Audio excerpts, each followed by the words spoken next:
जमीबाड़ी कलह को केन्द्र कर भुजाली आक्रमण एपरी एक अभावन घटना देखा मिली कोसिना थाना गुंडुरुचुआ अंचल और गुंडुरुचुआ सहरापड़ार कुबेर भोई मध्य पूर्व जमीबाड़ी बाबद को तिक्तता लगी होता। आज सकाळे नारायण जमी चाष कार्य करुवा बेले कुबेर से स्थान को आसी पाठितुंड करने सहित नारायण को अतर्कित भाव भुजाली देहरे विभिन्न स्थान को आक्रमण करथिला। गुरुतर अवस्था परिवार लोके नारायण को कोचिन डाक्तखाना भर्ती कर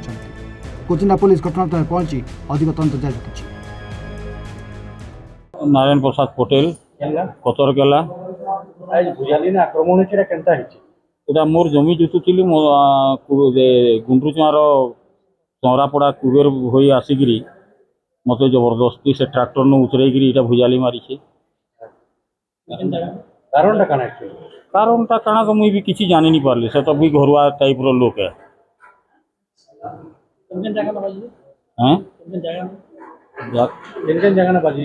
छाती पेट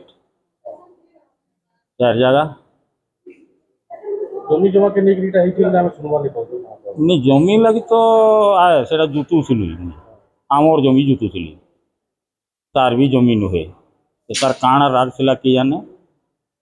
से तार कन्या आ दुई लोक जाइए मत जबरदस्ती ट्रैक्टर न उतरेगी ये तलके उतरे देले आउ सनु भुजाली मारी बसी। कोचिनारू सत्यप्रिय महापात्र रिपोर्ट एवं ओडिशा।